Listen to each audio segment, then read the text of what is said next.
I'm just excited to meet you guys. I've been hearing so many wonderful things about the staff at Stewart. And fortunately, a few weeks ago, I was able to connect with a couple of you guys. And if each of you are on the line, I really appreciate that. And obviously, I get a chance to meet you guys now. So I'm super excited about it. But like Dr. Hampton said, for this session, I just want to leave a thought with you guys. And that's one size does not fit all. And obviously, we're well aware of the expression of one size fits all when it comes to clothes, hats, gloves. But in terms of from an educator's perspective, I want to, again, leave that thought. One size does not fit all, because we have a variety of different kids who you guys are spending time with and teaching. And each of you obviously understands that you can't teach every single kid the same way. They're all different. Are my slides up, by the way, Dr. Hampton? Mr. Platchek is driving. Okay.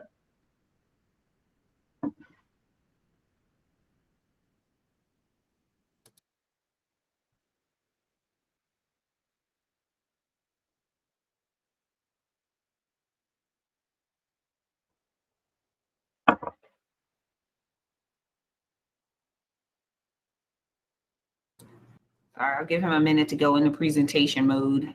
Okay.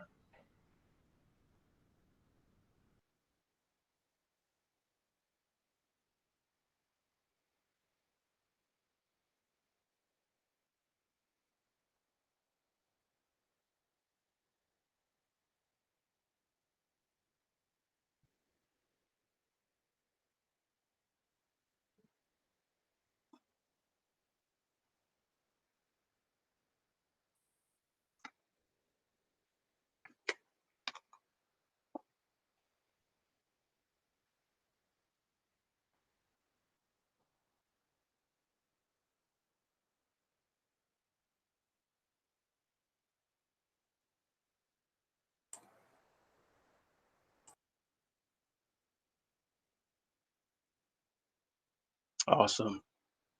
Next slide, please.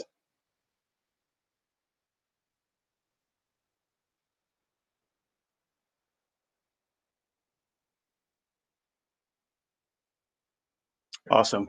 So one of my older sisters is a nursing professor, and she is very good at what she does. But one thing about my sister is sometimes she doesn't understand that we're not on the same level as she is. So I was recently having a conversation with her, and she referenced the term called echymosis because my 8-year-old niece had fallen, and I have no clue what echymosis means. So I ended up having to read this this nursing publication and just to get the meaning of it. And apparently it's a bruise. So instead of just using the word bruise, she used echymosis. So, but she's just really good at she does, and she teaches it, so it's just in her.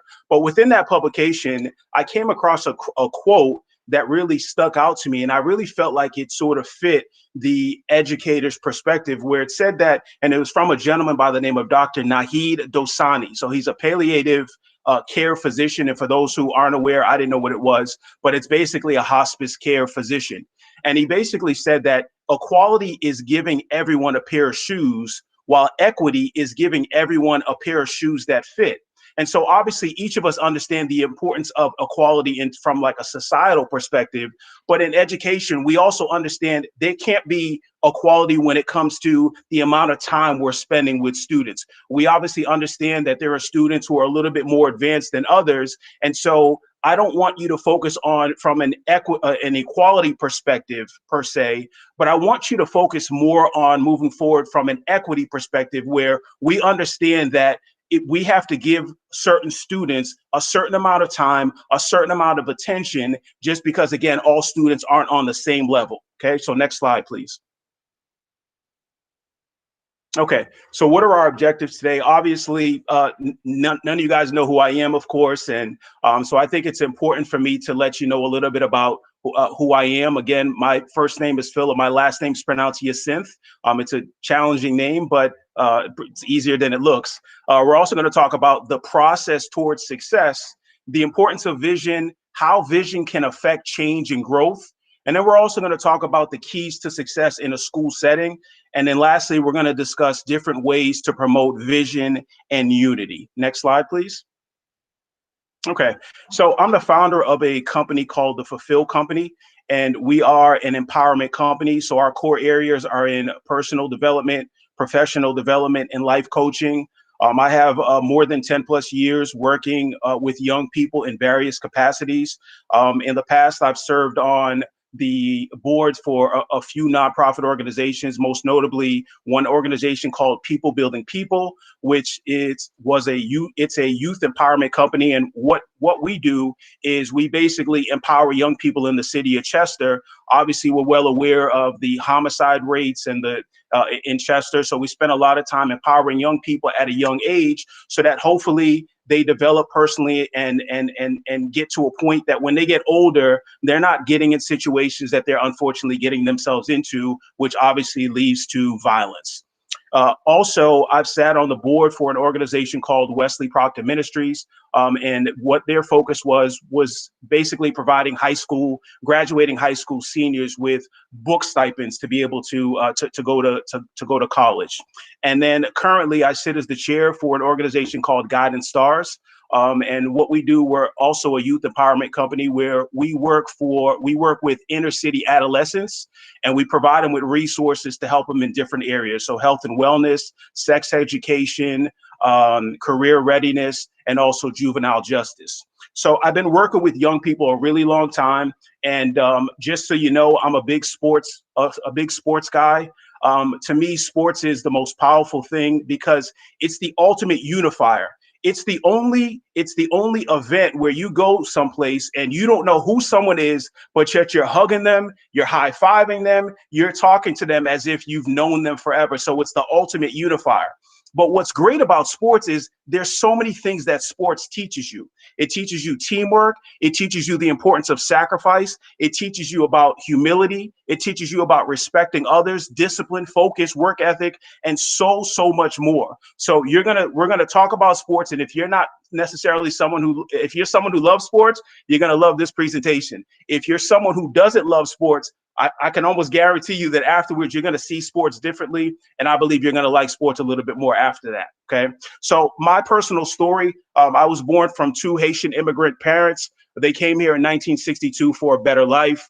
They're high school educated. They didn't They didn't further their education after high school. But again, they came here for a better life, and they moved to Brooklyn in '62, and then a couple of years later, they ended up moving to the Boston area, which is actually where I'm from.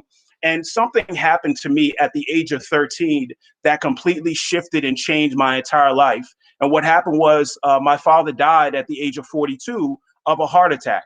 And obviously that's super young to have that issue take place. But it's something that completely shifted our entire life. I'm one of six, but I grew up in a household of five, and both my parents together were struggling. But then when we lost my dad, my mom was really struggling, and I love my mom to death. She's still that's my girl. I make sure I take care of her as much as I can. But because of that, we ended up experiencing financial hardship. We ended up experiencing homelessness. Because of that, also losing my mentor, my hero, my idol, I ended up going in the wrong direction. I would say I was a pretty decent student in terms of behavior. I was a pretty good student and from an academic perspective, but not having that guidance in my life caused me to start rebelling in school. I started experiencing behavioral issues, and I'm the second youngest. So the three before me, we had a great reputation. In my middle school as being very respectful, really good, intelligent students. But I started getting into fights. My academic performance started to drift. I just was lost because I had no guidance. I had no one to sort of point me in the right direction. And that kind of went all the way up through high school as well. I was sort of up and down. And then what ended up happening was I ended up going to college. My undergrad is at the University of Massachusetts at Amherst. Ended up going to UMass. My first year, I was doing everything I wasn't supposed to be doing from just partying, chasing girls, doing everything I wasn't supposed to be doing. And as a result, my academic performance suffered. I ended up getting suspended for a semester, but that ended up turning out to be the best thing that ever happened to me, because it taught me about the importance of surrounding myself with the right people. It taught me about needing to have a work ethic, the importance of discipline, focus.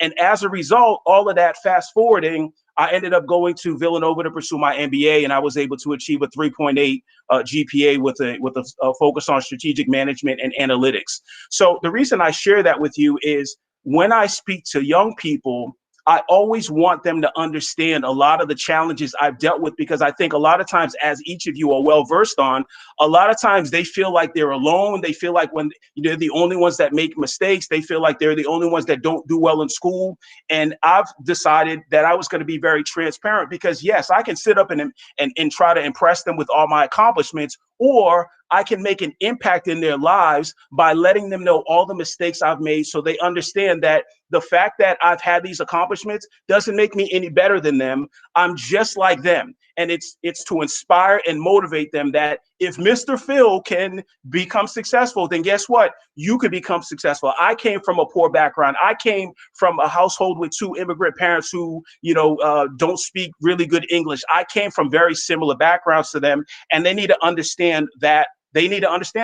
And so in the years of me kind of working with young people, I developed a passion for really trying to help them out, inspire them, and motivating them. And that's actually how the Fulfill Company was birthed. So next slide, please. So I told you I'm a very transparent person, so feel free to chuckle if you like, but this is my 8th grade class. Okay, so very small class, 22 kids. 8 of us were African American, and as you can see, I was the only Black male in the class. Okay, so none of my teachers look like me, none of my coaches look like me. So it was a very confusing, lonely time at this point. Now I'm smiling in this picture. Obviously, I hope you can figure out who I am. I'm smiling in this picture, but what this picture doesn't show you is that 4 months prior, February 3rd, 1993, was actually when my father passed away. So what this picture doesn't show you is how much I was suffering from depression, how much I was lacking self-esteem, how confused I was, I was just a mess at the time. And isn't that so true that sometimes we look at these kids and, sometimes it's pretty obvious they're going through some issues, but a lot of times these kids are going through some things that we don't even really know. They do such a good job of hiding it, or even if they're not doing a really good job of hiding it, they shut their mouth because they don't know who they can trust to be able to help them sort of navigate this thing called life. So, so this was a very interesting point in my life. So again, this was my 8th grade year. So next slide, please. Okay. So again, if you're a sports person, you're going to know who this person is. And if you don't, I'm going to share with you who he is. So this gentleman is someone by the name of Nick Saban. And Nick Saban is the head coach of the Alabama Crimson Tide football team, the University of Alabama. Next slide, please. So who is he? So I just mentioned to you what his position was. He has an overall career record of 256 wins, 65 losses, and 1 tie for an 80% winning rate. So let me give you just a quick story of Alabama. So Alabama is considered a very storied franchise, okay?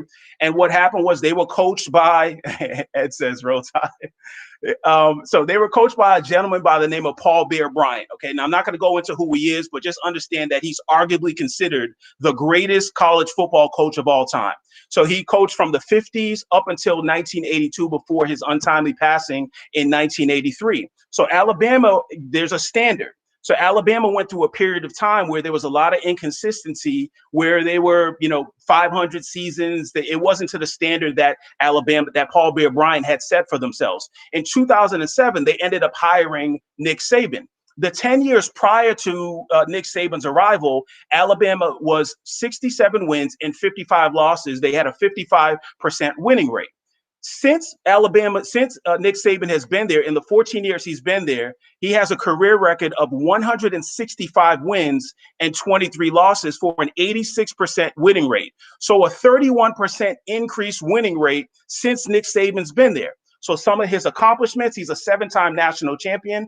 In his 14 years at being at Alabama, 6 of those 14 years, he's won a title. So almost every other year, he's winning a title, which is absurd. He has 7 total. In 2003, he ended up winning a national title for Louisiana State University as well. So he has 7 total, but 6 of the last 14 at Alabama. He's a 2-time Paul Bear Bryant Award winner. That should tell you how great Paul Bear Bryant is. They named a trophy after him. He's a 2-time Walter Camp Coach of the Year, and he's a 2-time Associated Press College Football Coach of the Year. Next slide, please. Now, how does he achieve this level of success? Well, for one, it's recruiting. Okay, so he basically recruits the best of the best. Now, the individuals that he's bringing to Alabama, these individuals come from all parts of the country. They come from broken homes. Okay, so single parent homes, you have, individuals who come from, their parents are divorced, they're separated, maybe they're, one of the parents are deceased, but he recruits the best of the best. These individuals come from very challenging neighborhoods. They come from the hood, basically. They come from, areas where it's drug infested. There's a lot of violence. There's a lack of guidance for these young men. And a lot of these young men are young fathers, or they're raised by young fathers who don't have the wisdom enough and, to be able to raise men. Okay, so a lot of these individuals are estranged, right? They come from neighborhoods where they don't belong. They don't feel like they belong. Okay, and then they're constantly reminded of all their inadequacies. Then a lot of their parents are absent from their life. And a lot of times it could just be they're not in their life, or a lot of times their parents have to work 2 and 3 jobs just to make ends meet. And as a result, it's forcing these young men to basically have to raise themselves and their younger siblings, even though they're not at the age where they really can live on their own. Okay, so it's recruiting. So does that sound sort of familiar in terms of the type of kids that are going to Alabama? From what I've met with the Norristown area, I know a lot of young kids who are in broken homes, and they're from challenging backgrounds. They come from estrangement. They're living in homes where their parents are absent, intentionally and unintentionally, because again, it's about working 2 and 3 jobs at minimum wage rates to be able to make sure they're bringing food and clothes home for the kids. Okay, so what are some of his other keys to success? Now, he's adopted a method called the Coast method. Okay, and so what it is first, it's culture. So he has created an environment where it's very family oriented, where they make sure that all the kids that come in get love and get support, whether they got it at home or not.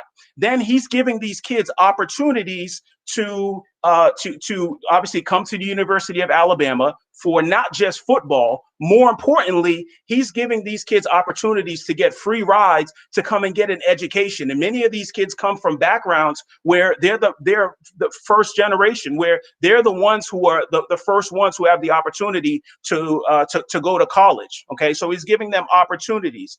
Accountability. The coaches are holding each other accountable. The coaches are making sure that the players are held accountable. And then also the environment is where the players are making sure that the players are held accountable as well. Then there's sacrifice. The coaches are spending lots of hours to not just help them get better at football, but more importantly, they're helping them get better at life. So they're providing them with resources to be able to help them with their mental health, or to be able to help them academically. So there's so much sacrifice and so many resources that are being poured in to ensure that the kids have the best opportunity to win. And again, not necessarily win on the football field, but to just win in life. Okay. And there's many times they don't necessarily, I'm sure, they're human. They don't necessarily feel like doing everything they need to do for the betterment of the kids, but they understand that because of the challenging backgrounds these kids come from, these kids need adults that are going to guide them and lead them in the right direction. Then there's also teamwork. There's unity. Everyone works together. It's not all about Nick Saban. Okay.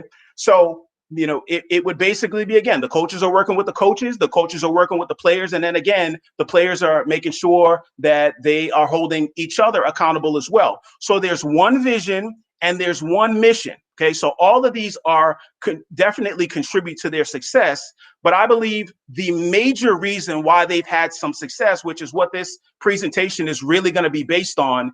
Next slide, please, Elijah. Oh, okay. But really quick. Also, the coaching staff. So what he's done is he's developed a staff where it's a very diverse staff. Okay. So you have offensive coaching staff and there's position coaches. You have defensive coaching staff, there's position coaches. But what he's done is he has created a diverse group of individuals where he basically, if one player, if a coach can't reach one player, well, then guess what? Then you lean on the fact that, you know, your other coaches have different experiences, different knowledge that can, you know, potentially help the student. So I would look at it this way. So Dr. Colbreth, you would be Nick Saban, okay? And then I don't know who the leaders are in terms of your school, but there would, so the coaching staff would be the teachers, okay? So look at it that way. So next slide, please. So again, the reason they've had so much success is because of this word. It's vision, right? So next slide, please. So what exactly is vision? So I'm a big reader, and Rick Warren, I'm not sure if you guys know who he is, but he's a best-selling author, and he wrote a book called Purpose Driven Life. And he once said that vision is the ability to see potential in what others overlook. Now, I understand that, you know, people interpret things a little bit differently, but I'm just curious. So can someone just sort of share with me, what does this quote mean to you? When you read this, what does this quote mean to you? It's looking for possibilities when others may not see it.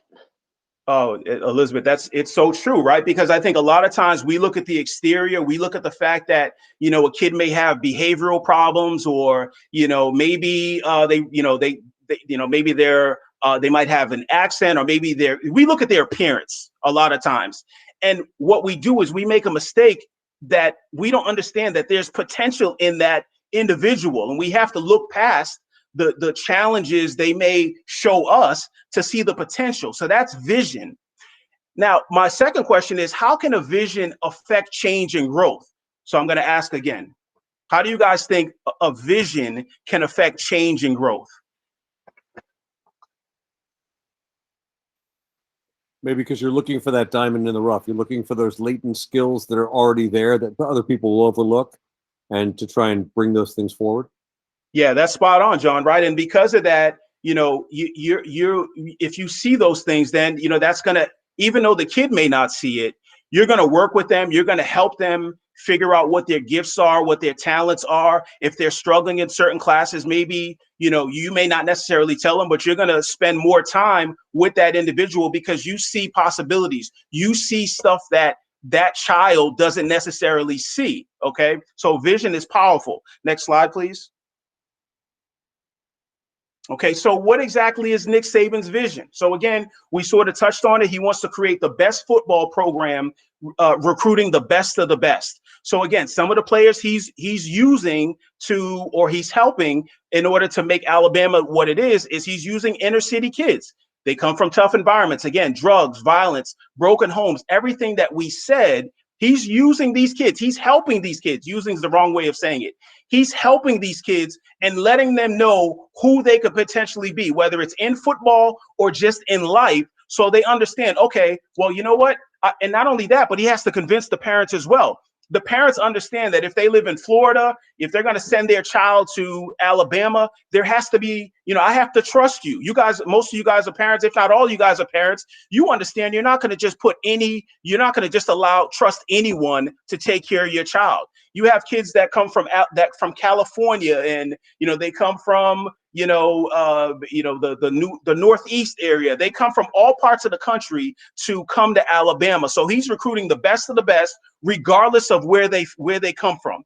And so the results of using individuals that most people would probably judge and look at their background and say, you know what, I'm not going to work with you. And as a result, 9 of his 14 years, he's had the #1 recruiting class. 6 consecutive years from 2011 to 2017. So again, think about it. You have the best of the best, obviously your university, your team is going to be really good. And it's no different than education. Of course, you have these universities who are trying to recruit the best of the best as well, because obviously that's where their ratings come from. That's, why other people come. It's reputation. Okay, next slide, please. Okay, so what are the results of this vision he has using the quote unquote unwanted kids? So here's some of the success. So 60 players currently play in the NFL.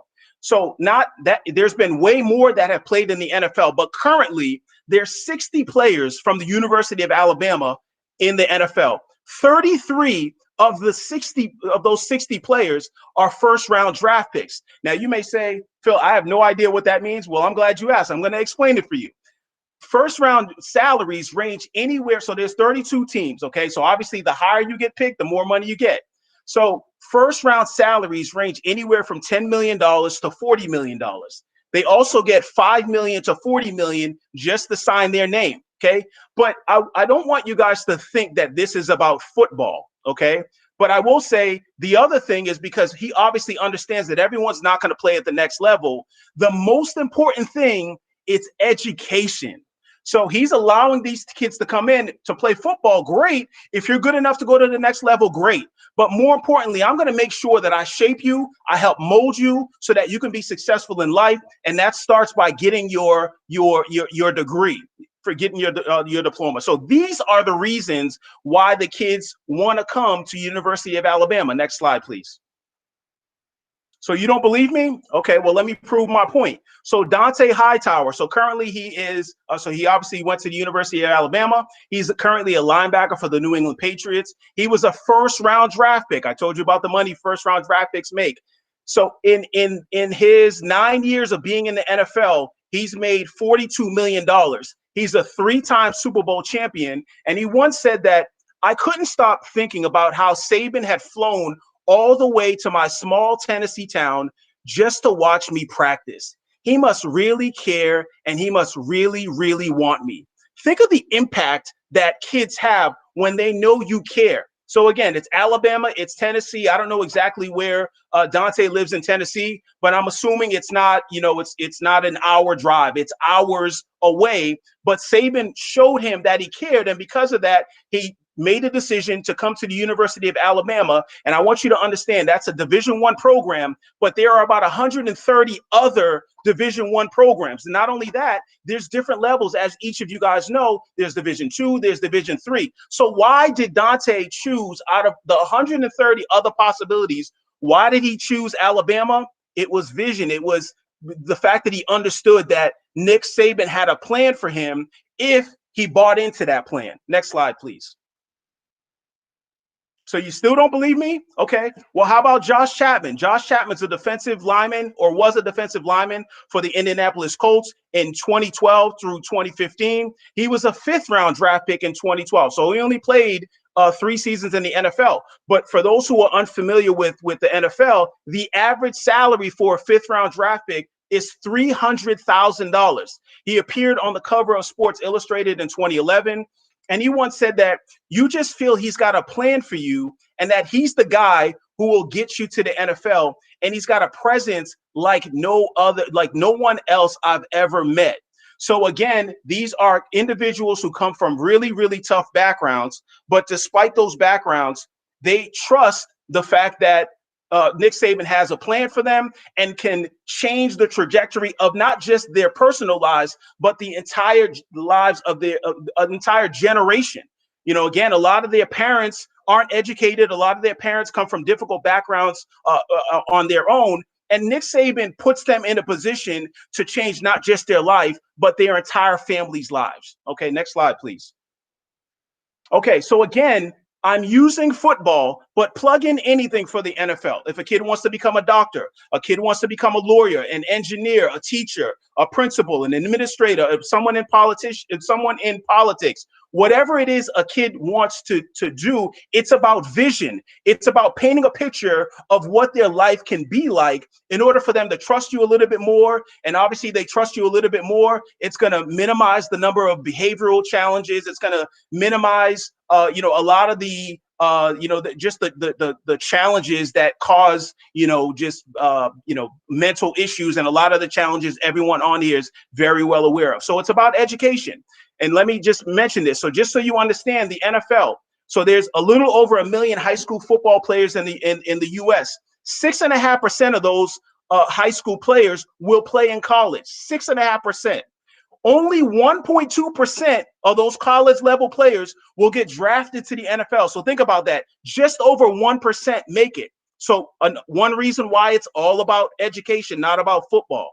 In the NBA, because a lot of times people that look like me, they grow up and they think that they have to have a ball in their hand in order to become successful. And they don't understand that education is just as powerful, if not, I would say it's more powerful, because there's such a short lifespan playing in the NFL and playing in the NBA. And obviously, as educators, you understand how powerful it is to have your degree, to have your doctorate, and to further your education. And then it's safer, of course. Okay. So the NBA, 550,000 high school basketball players in this country. 2.1% of those high school players will play in college. Less than 0.5%, so 0.03%, are going to make it to the NBA. 3 in 10,000 end up making it to the next level. So again, it's not about sports. It's all about education. Next slide, please. So what are some challenges for Stewart students, right? And obviously this list can go a little bit longer, right? When we're at that age, at middle school age, we're a mess. We all have a lot of challenges trying to navigate life and trying to figure out, just how to survive. So, there are kids that come from broken homes, right? We know that some of the kids have mental health issues. A lot of these kids have parents that lack education. And a lot of times when you're creating documents that require signatures, and even though you may shift it and translate it into Spanish, a lot of times, because the parents are not educated, they can't even understand when you have stuff translated in Spanish. So parents have a lack of education, and they have a lack of understanding. So as a result, there's a minimum amount of guidance for a lot of these kids. And as a result, the kids come in and they act out and they rebel. And they have behavioral issues. There's estrangement. I believe there's almost 50% of your students have a Hispanic background. And I would say, what is it? Maybe a little over 30% are African American. And you put on TV, you put, kids or friends, people that surround them. A lot of times they let the kids know that they're not wanted. And the kids feel like they don't belong there because English isn't their first language, or because they weren't born, because they're not American. They feel a sense of estrangement. Okay. And the bad part about it is they're constantly reminded about that. And unfortunately, I've spoken at a lot of other schools. Unfortunately, there are teachers that are letting the kids feel that. So you don't necessarily have to verbally say it. Kids can feel it. You know how intelligent these kids are. They feel that sense of estrangement and that sense of not wanting to be there or not feeling like they belong. The kids have they have learning disabilities as well. They're challenged when it comes to reading and when it comes to writing. Okay. There's language barriers. Obviously, we understand that. Human trafficking. Now, maybe some of you are aware of this, and I'm not necessarily saying it's your students, but I've seen and heard a lot of stuff speaking at other schools. And you have kids who are in situations who are tasked with trying to provide for their family, and because their parents are working 2 and 3 jobs at minimum wage rates, unfortunately, human trafficking is happening, where they're exploiting themselves for money and for services, and a lot of crazy things are happening, unfortunately.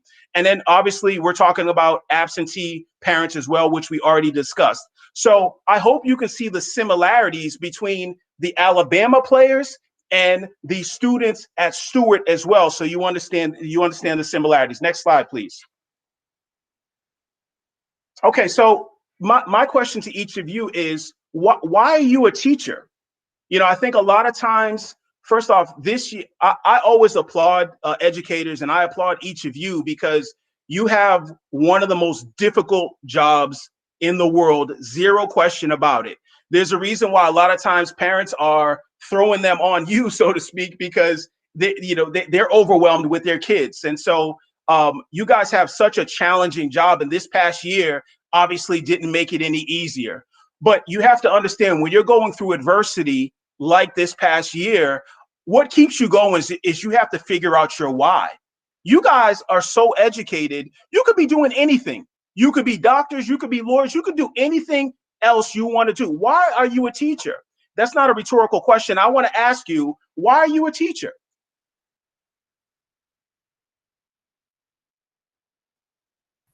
I want to make sure my students know what they're capable of. Yeah, right. Okay, so Conrad says he wants to make sure that, he brings out the best in these kids. Again, these kids don't understand what they're capable of. Part of the Fulfill Company is I'm helping young people fulfill their purpose in life and discover who they were born and created to be, despite all the barriers and all the nonsense saying they can't be something. All the nonsense saying they can't do something because they're a girl. All the nonsense saying they can't do something because they're Hispanic. All the nonsense saying they can't do something because they're Black, or because of their sexual preference, or because of their socioeconomic background. I understand what my why is, and because of that, I'm passionate about letting these kids know and helping them open their eyes so they understand. Absolutely, Bevan, right? Giving the kids hope, right? You love helping them, right? You have to love it.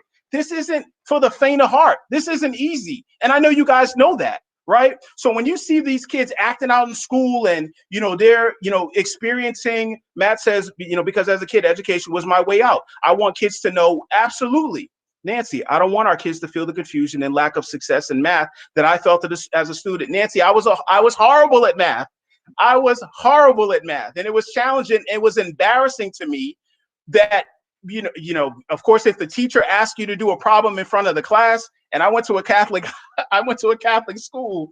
So when the nun tells you to get up there to do it, there's no lip. You get up there and you do what you have to do. And there have been plenty of days where I was up there, didn't know what I was doing, and just waiting for that class bell to ring. Okay. So it's about giving them hope. So Elizabeth says, I wanted a career where I could use my creativity and feel like I was doing something that benefited. Absolutely. Right. Anyone else? I missed a lot that came in the chat. I don't know if someone can read some of the stuff that, let me just, I want to just kind of see what people said. Okay, yeah, absolutely. Okay, it was wonderful. As a kid, yep. I don't want our kids, yep. I feel a career where creativity, emphasizing kids' knowledge is power. Absolutely. Ed says, yeah, emphasizing to kids that knowledge is power and that they can use it to accomplish whatever their passion is in life. Love it. Selenia, I hope I'm saying your name right. If not, please unmute and yell at me. I want to be a part of this. Fine. Say it again. That's actually correct. Okay, perfect. Get it the first time. Thank you. Yeah, absolutely. Okay, so Elijah says I didn't like my teacher, so I wanted to be absolutely. Listen, I have that same testimony, Elijah, because there were a lot of teachers I did like, but there were some challenging teachers who, I kind of questioned why they were being a teacher in the first place. Okay, Kwamina, again, if I messed that up, please correct me. To make a difference and be a difference maker. In the lives of students, because education is a difference maker, right? Yeah, absolutely. The all-time James says, Joe Paterno. Okay, we can go back and forth on that. I don't want to start that. Okay, to know that someone believes in you no matter what. Megan, I love that. You know what our motto is at the Fulfill Company? Believe in yourself always. I love the fact that you said that. Jacqueline says to give my students a chance and someone that will fight for them and be there for them and to encourage them in whatever they want to do in life. Love it. Caitlin says, I wanted to help students recognize their unique voice and recognize the value of that voice. Oh, it's so true. Wonderful answers, right? Jen says to be the role model that all things are possible. Absolutely. For me, I lucked out. Again, sport-wise, even though I wasn't the greatest listener at the time, Erica says, I want to be a champion for all students. Absolutely. We already know that. Yes. All right. Elise says, I became a teacher to help students recognize that they can achieve greatness by, I love it. Cut off. I missed the end of it. Eric says, okay, by achieving the greatness by believing in their talents and creativity in the arts. Love it. Eric says, I chose teaching because school was always my sanctuary. Yes, I felt at home and safe, and I just want to spread that to the world. I love it. And your responses don't shock me because, like I said, I get a chance to speak at a lot of different schools, and the way that people speak about Stewart, it made me excited to get a chance to meet each of you. And like I said earlier, I was fortunate to meet a handful of each of you, but it's not a shock. It's not a shock because I can tell you guys go above and beyond. Nick Perich, I hate to call you out, but I love what you're doing on YouTube with Perich and Friends. I see that, and that's incredible what you do. I love it. I think you spoke to Vanessa recently, or Tanya, I want to say. I absolutely love it. And, you know, I don't mean to call you out, but I think it's worth like and described. Absolutely, Conrad. But I think it's important, right? It's building trust with these kids. And like I said, that's a game changer. Not many people are going above and beyond like what each of you guys are doing. And that's exactly what I'm definitely subscribed, Nick, no question about it. But that's one of the reasons why you guys have had the success and why there's going to be even more success moving forward. So awesome participation. Next slide, please. Okay, so, you know, why go to Stewart? You know, just like students have options for the University of Alabama, and again, they have 130 other potential options depending on levels. Why go to the University of Alabama? And the reason they choose that is because there's vision. So why should students come to Stewart? You know, why should they come to Stewart? You know, what are the potential results of coming to Stewart? Now, some of these are rhetorical, but I'm just, you know, it's just to pose questions. You know, what are the potential results? You know, what is the vision? And looking at Nick's show, I hear and see some of the results. And I hear them not just mention that, you know, he's a great teacher. I hear them talk about other teachers as well. And that's slipping my mind what some of the other teachers are, but I hear them rave and, you know, really talk about the other students as well. Okay, so what's the vision for these kids? You know, do you guys know what the vision is for them? Do they know?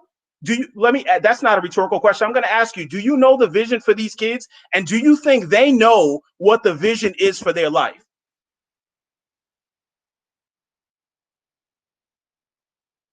And you guys can put it in the chat like you've been if you don't want to unmute.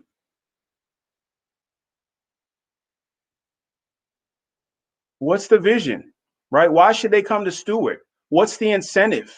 What's going to change?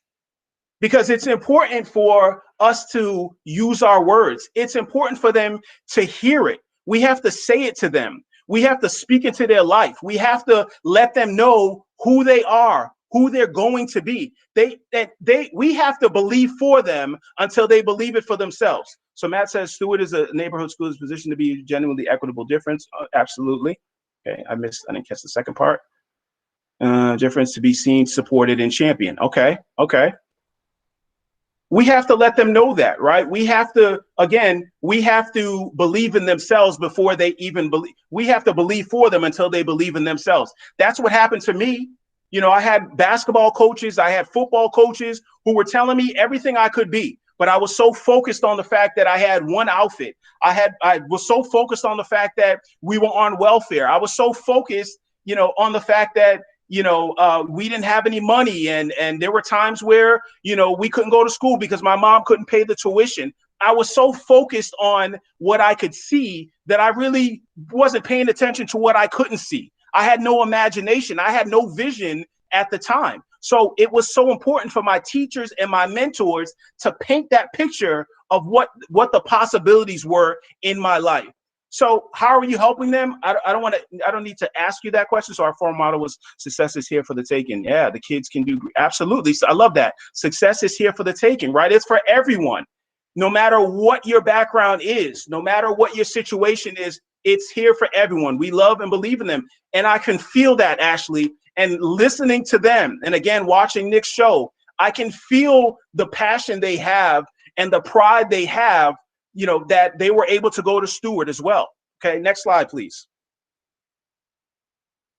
So what are some different ways to build relationships? Obviously, there's a million of them, and I'm sure you guys do a great job of connecting with the kids. So, you know, I just want to share just a few. Again, I could have so many slides up about it, but, you know, transparency, you know, allowing yourself to be vulnerable.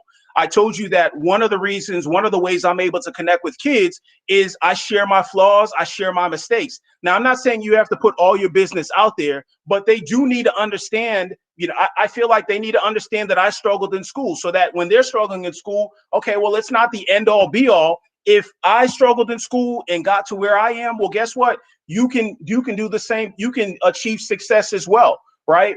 It could be a situation where, okay, well, I used to get in trouble. I had behavioral issues, but I got it together, and I ended up fixing things to where I was able to be in class. There weren't attendance issues, and because of that, I was able to learn. And obviously, you learn, and like someone mentioned earlier, education is absolutely power for sure. So be a little bit more transparent. Allow yourself to be a little bit more vulnerable so you can connect with each of those students. Educate yourself on their background. So Conrad says for sure they need to know. They're not absolutely, Conrad, and it's powerful, right? Once you allow yourself to be flawed a little bit or share your flaws. Educate yourself on their background, right? Have a conversation with them. Start a conversation and get to know them a little bit more so that it helps build that relationship. Show them that you care. Go the extra mile. One of the most powerful ways to communicate, as each of you all know, is listening, right? Are you making sure that you're listening to them? One of the things I do is when I have conversations with people, or if I meet someone, whether it's on my phone, if it's a Zoom call, I make notes, because the next time I speak to that person, I want them to, and I speak to so many people, it's tough to remember everything. So I don't trust my brain. So I use my phone, or I write stuff down, and I take notes so that the next time I meet with them, I review my notes and say, hey, how's so-and-so? You told me your dog was sick, or you told me your daughter wasn't doing well in school. I try to find different ways to really connect with them. Okay, so listen to them, take notes. A lot of times these kids don't have adults that are paying attention to them. I remember one time a few years ago, I met she's now a friend, but I met a friend. She had an 8-year-old son and a 10-year-old daughter. And afterwards, I spent time with them. There was an ice cream truck. I was spending time with them. I bought them some ice cream. Later on, when I befriended this young lady, she told me that her kids were talking about how they couldn't believe that an adult took time to listen to them. So it was powerful. And to this day, she's a really good friend of mine. Her daughter's now 16. And probably about 2 months ago, her daughter called me because there was some questions as to whether or not she should pursue a young man. She liked the young man. And so she called me because she trusted me. I don't think that would have happened had I not taken the time to really listen to her and to really connect with her. This is something maybe some of you already do, but learning maybe a frequently used phrase or word in Spanish, maybe to try to connect with the kid. And it might be something that sort of breaks the ice, and they might appreciate the fact that even though you might not have the correct pronunciation, but maybe the effort will lead to a situation where it builds trust between the two of you. Greeting or addressing students by name. Okay, so that was part of the reason when I say someone's name, you guys can see I have a very challenging last name. Again, it's pronounced Yancithe, but to this day, people butcher. They love correcting my pronunciation. Absolutely. Listen, and they should. Solania, that's why I said to you, please correct me, because it shows that you care. It shows that you care when you make the effort to try to get pronounce the person's name correctly. I understand it's going to take a few times for certain names, but if you really care about someone, you're going to practice it just like you would anything else. You're going to make sure you get that person's name right. A student's name is very valuable to them. Nancy, I 100% agree with you. And like I said, to this day, people still butcher my name. Okay. And I'm fine with that. But after 10 times, okay, then you just don't care. Okay. So you're right, Nancy, these kids value their name. So make an effort to make sure that you pronounce their name correctly, no matter how uncommon you may think it is or how challenging it may be. Right. Obviously, you can't hug and you can't really do too much touching with the pandemic, but maybe just giving them an elbow or, a fist bump each day, just as a form of acknowledgement, because again, you don't know if they came from a home where, their parents don't even talk to them. So just acknowledging them is a way to build a relationship with them. And then obviously, showing them your pearly whites and, coming in with the right attitude every day, smiling. And then I would say one of the most important things to building a relationship is being consistent. You can't be sometimey, where sometimes you're going to be nice to them and other times you're not going to. Be consistent. They come from very inconsistent backgrounds. They need to rely on you to ensure that, someone is showing them the love and support they actually need. So the one thing I'll say is, one thing I've learned dealing with kids is they just want to know, do you care about them? Can you help them? And, can they trust you? To me, it's as simple as that. So continue to do your best building relationships. Next slide, please. Okay, so what are some different ways to promote vision? A vision board. Maybe some of these things you guys may do. Maybe some of you haven't done this in a while. But again, for many, yeah, they're in their safe haven, absolutely. But for many of these kids, again, you want to give them a picture. The reason each of you are teachers is I'm sure there was a teacher or teachers that had such an impact, and I understand you're wise, but they had such an impact in your life where you said, you know what, I want to do that. I want to be one of the people responsible for changing the life of this young person. Right? So giving them a vision board or helping them create a vision board is going to give them a visual of possibilities. So again, they'll take their eyes off the present and they'll be able to focus on the future possibilities. Providing students with an opportunity to share goals. I'm not sure if this is something each of you guys do, but this is something that helped me out, where I was able to write stuff down. It got me imagining things. It got me thinking of possibilities. And then also, if they share with you what your goals are, now that you have that knowledge, now you can help them achieve those goals. So if you know that someone wants to become, let's say, an attorney, but they don't read very well. Obviously, you understand how much attorneys have to read. So, all right, maybe you're going to spend a little bit of time, and you're not going to verbally say, well, hey, I know you're a terrible reader, but hey, why don't you, stay after class, or, pull them on the side and just help them out. Okay, so get into the habit of providing students with opportunities to voice their goals and to actually share their goals. And then provide them education on a diverse group of individuals. So, sorry, I'm going too long. I have my timer on, so I'm almost done. Provide them with education on a diverse group of individuals. Now, it's wonderful that we talk about very important figures. We talk about Martin Luther King Jr., of course. We talk about, a lot of very successful individuals, which is great.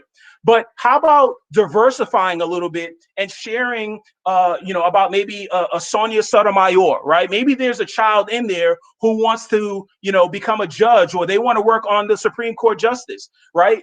Speaking to them about Sonia Sotomayor may get them to a point where maybe you can help them research, and maybe they'll find inspiration and motivation, understanding that, yes, she's who she is now, but when they hear about her story and the fact that she lost her dad and the fact that she came from an impoverished background, maybe that will inspire that young lady. Or it doesn't necessarily have to be a young lady. It could inspire that person to want to pursue becoming, a Supreme Court justice, or maybe, someone like Alexandria Ocasio-Cortez, okay, AOC, right? We know she was very young. I want to say she was 28 years old, didn't have a political background. Whether you like politics or not, there are people who love, they want to work in politics. And think about it, a young girl dared to dream big and dared to go against an incumbent who was the fourth most powerful person in the Democratic Party. No one thought she could win. And obviously a year or two later, she was able to defy the odds. Someone like Ellen, I believe her name is Ellen Roche. She was the first Hispanic woman to go to space. How about talking about someone like that? Maybe it's going to open and expand someone's thinking to maybe work in aerodynamics or want to have a background in engineering. Ellen Ochoa, that's her name. Ellen Ochoa. So maybe that will inspire someone. How about someone like Richard Smith? So who works in private equity? He's a billionaire. Maybe there are some young people who want to, own their own private equity firm. And talking about Robert Smith is going to give them possibilities. It's going to give them a vision of what they could potentially become. So visuals around the school as a reminder, like Dr. Hampton said earlier, I've never been, well, she didn't mention this, but I've never been to Stewart before. So I don't know what you guys have up in terms of, things that inspire the students and prominent people. I don't know. But if you don't, maybe thinking about putting up, prominent individuals with diverse backgrounds to help inspire, maybe put, whoever it is. And it doesn't necessarily have to just be Hispanic and Black. It could be Asian. It could be any background at all, but just getting a little bit more diverse and giving kids visuals so that it inspires them and it motivates them. And then also, how about, and I don't know if you do this, but motivational and inspirational statements. Maybe you can, set a time once a week, once a month, once a quarter, whatever frequency you choose, and getting these kids to speak things and really getting them to really ingest what they can do and affirmations and who they are and what they can be. And then career days. I don't know if you guys do career days, but career days are powerful. If you do it, continue to do it and look for, people from diverse backgrounds. And if you don't do it, maybe that's a thought that you can maybe think of. And again, give kids an opportunity to expand their thoughts on, positions and occupations that they may not have ever thought of before. Next slide, please. Okay, so some additional ways to promote vision. I've been able to connect with Acclamo, and it's my understanding that they work with you guys. So maybe just taking advantage or continuing to take advantage of the resources that Acclamo provides.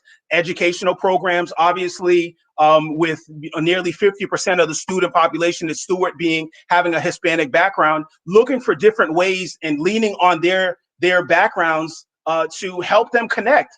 Ask them, how do we connect with these kids? Obviously social services and the NAACP, Norristown, again, similar educational programs on how to connect with other students of color as well. Okay, next slide, please.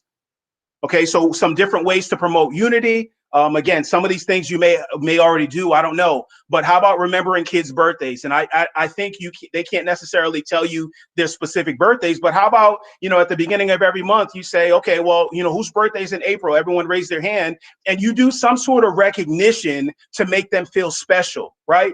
When someone remembers people, when people remember your birthday, I know it makes people feel very special, that people are recognizing and celebrating the fact that it's your day. If you look at my phone, I make a reminder and set reminders on everyone's birthday so that I can send, actually a friend of mine in Baltimore's birthday's today, just send her a text message earlier today, and it makes them feel really special, okay? Monthly celebrations, these are just examples. Obviously, this month is April. Maybe you do something for April Fools if you don't already. It's National Autism Month. How about we do something to recognize people with autism, even if it's not the kids that have autism? Maybe, okay, so Jen says my kid's school announces birthdays. And I'm sure, and I don't know how old your kids are, Jen, but I'm sure it makes them feel super special, right? It's kids. Kids love it, 9 and 11. So I know they love it. It makes them feel so special, right? Eric's birthday's tomorrow. Okay, happy birthday, Eric. Okay, yes. I mean, I love it, right? So autism, maybe it's not the individuals that have autism, but maybe they have a brother or sister or family member that has autism, and think of how special it's going to make them if you take the time to recognize, something like autism. I just found out April 2nd is Peanut Butter and Jelly Day, but again, it doesn't necessarily have to be. We've had a large number of Jehovah's Witnesses at Stewart, so we need to be mindful of that. Okay. Happy 59th birthday, Eric. Awesome. So Peanut Butter and Jelly Day doesn't have to necessarily be that. It could be anything. I'm just giving you different examples. It can be, I don't know, Turkey and Cheese Day. It could be Cheesesteak Day, whatever it is. And then there's special monthly celebrations. So obviously we celebrate Black History Month. I hope you guys celebrate Black History Month. But I found out, well, not recently, but I found out that April is Black Women's History Month. So celebrating Black, Women's History Month, or we know that May 5th is Cinco de Mayo. Maybe, for not just, people of a Hispanic background, of a Mexican background, but just of a Hispanic background altogether. Maybe there's something to sort of, recognize, do something to celebrate Cinco de Mayo. I don't know, Hispanic Heritage Month. Okay, so that's in the fall, but if you don't celebrate it now or recognize it now, maybe that's a way of connecting, again, considering the demographics at your school. maybe that's something you can do to promote unity. Next slide, please. Okay, so what I would to finish it, what I would say is, I guess my question would be, so what does it really take to be successful? If you pass the mic around, everyone can say, you know what, Phil, I think success is this, I think success is that. You may ask, how are we supposed to do all this, Phil? Right? How do we handle this monumental task of changing things? Is it simply building trust? Is it simply having vision? Is it simply promoting unity? In my opinion, it's just my opinion. To me, it begins with your mindset. It's really how you think. It's the vision you have for what you want to accomplish. Now, some teachers just want a paycheck and they really don't want to impact the child. Again, I've been to so many schools, and it's probably not a shock to you, but I'm just shocked by some of the things I've seen. In some schools, it's like that. It's more about me instead of we in other schools. And thankfully, that's not how it is at Stewart, thankfully, and the kids are lucky for that. But you also have some teachers who want nothing but to change and impact the life of a young person. Once you get a clear vision of what you want to do, then you have to commit yourself to a process, which is the things you have to do to be successful when it comes to bringing that vision to fulfillment. It can be as simple as, I want to find one thing today, one thing to connect with a student, however big or small that might be, right? The important thing really is, you need to develop the discipline to execute that process every single day, whether you feel like it or not, because there's going to be days you're not really feeling it. We all have a vision, but again, can you execute that day after day, week after week, month after month, year after year? Can you stay focused on the process, or will you get overcome by the circumstances? Can you stay focused on the vision, or will you get overcome by the circumstances? You have to work together, set the expectation, each of you guys. You got to create a standard so everyone understands what's expected of them. Once everyone knows, you have to hold everyone accountable to it, non-negotiable. Always remember, you need to experience great adversity in order to experience great success. And that's something that's a tough pill to swallow, but it's so true. You really do have to experience adversity for sure. I want you guys to understand, and I know you guys understand this already, but these kids are watching you guys. So for some of them, you're all they have. They need you, whether it looks like it or not. These kids need you, whether it feels like it or not. They also need you, whether it sounds like it or not. A lot of times they may pop off at you, or they may say something that they may not necessarily mean. And a lot of times it's because of, their circumstances. But so you can't focus on what it sounds like. You guys have the opportunity to break the cycles in these kids' lives. You have an opportunity to impact and change their life for the better. Remember that people change when they hurt enough where they have to change, when they see enough that they're inspired to change, and when they learn enough that they want to change. Appreciate the opportunity each of you have in front of you. Don't waste this opportunity. I hope you guys learned something. I appreciate your time. I appreciate you listening to me. And if you have any questions, I'm here.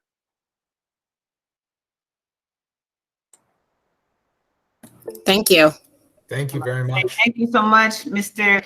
Yancithe. That has been a powerful word today with a lot for us, a lot of takeaways for us to bring back and make some, just to continue to improve upon things that we are already doing in our building. And I appreciate you taking the time today to give us such a wonderful message. And thank you again for joining us. Thank you again, staff, for hanging in there. I know today has been a long day, but hopefully you saw the value and the worthwhileness in it. I don't even know if that's a word at this point. But please take a moment to fill out the staff Google form. This is your opportunity to provide myself and the student council with the feedback of what you thought of today as well, and anything that you would like to see more of in the future. I will try to post that link in the chat real quick so that you can just click on it. Oh, it looks like Ms. Moscovici, did you post that by chance? Is that the one? You were so fast. Okay, thank you. Ms. Moscovici just posted it in the chat so that you can click right on that form and fill it out. And I thank you again for your willingness to participate, to support our students, and to support their vision for a day like today. And Dr. Colbert or Mr. Smith, did you have any last minute or last announcements or anything that you wanted to say? Only announcement I wanted to say is just unless Doc, you have anything else, enjoy these last 13 minutes. Committee meetings are canceled today. So if there's any other business you need to attend to in this last 13 minutes that you can take care of now, please do so. So before we log off, I just wanted to thank Dr. Hampton and Student Council again for putting together this wonderful day. It was a great idea. And Dr. Hampton really put in a lot of work to make it a reality and something that we would like to look forward to doing annually. Hopefully she's still on board with doing this as an annual event. Yes. Thank you, Mr. Yancithe, and to all of our presenters today. It really has been an amazing day. So thank you, everyone, and enjoy the rest of your afternoon. Yeah, I couldn't have did this without Mr. Platchek and Mr. Blakey. I went to them and went to you all, and they immediately just jumped on board, and it truly was a team effort to pull this together. But I can tell you, there's few students that spoke to me and Mr. Platchek after student, they themselves were absolutely amazed. Like their self-confidence level of having an idea, a vision, and going through the steps of what it took to bring it to life and then seeing it actually unfold in front of their eyes. I mean, that they were empowered today, empowered. And that just makes them want to do more things now in the building and continue to make our building better, which is what we want. We want to empower our students. So giving them a voice, it just has so much power in that, in being a champion for them and hearing them and then giving them a voice to bring their visions to life. We really do have some amazing students here, and I can't wait for all of us to get back in the building under normal circumstances so we can do even more. So thank you, Mr. Platchek, thank you, Mr. Blakey, and thank you, Dr. Colworth, for your willingness to allow us to do something like this. And with that being said, we are done for today. Good afternoon, everybody.